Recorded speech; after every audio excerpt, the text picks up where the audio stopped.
10টা ফুচকা দিয়ে 10টা বোম্বাই মরিচ খাওয়ার চ্যালেঞ্জ আজকে নিয়ে নিলাম। তো ফুচকাওয়ালা মামা একটা একটা করে 10টা বোম্বাই মরিচ কাটতেছে, আর আমি কিন্তু মনে মনে ভয় পাচ্ছিলাম, কিন্তু আমার উপর আমার সম্পূর্ণ ভরসা আছে আমি বোম্বাই মরিচ খাইতে পারবো। কারণ বোম্বাই মরিচ আমি আগ থেকেই খাই, বোম্বাই মরিচ আমার অনেক ভালো লাগে, বিশেষ করে ঝালটা আমার অনেক ভালো লাগে।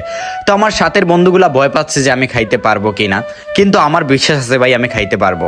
তো গাইস ফুচকাটা দিয়ে দিল ফুচকাওয়ালা মামা। আমি ফার্স্টে একটা মুখে নিছি, মুখে নেওয়ার পর আমার বন্ধুগুলা বারবার বলতেছে এই জাল খাইস না, তোর কোনো প্রবলেম হবে, কিন্তু আমি তো জানি আমি জাল খাইতে পারি, আমার কোনো সমস্যা হবে না। তো গাইস আমি একটার পর একটা ফুচকা খেয়ে যাচ্ছি, আমার কিন্তু জাল লাগতেছে, আমি কিছুই বলতেছি না, কারণ আমি যদি বলি আমার এখন জাল লাগতেছে তাহলে ফুচকাওয়ালা মামাও হাসবে আর আমার সাথের বন্ধুগুলো আমাকে নিয়ে মজা নিবে। তো কোনো ব্যাপার না, আমি কিন্তু খাইতেছি, আর সাথে জুনাইদও খাচ্ছে, অপুও খাচ্ছে।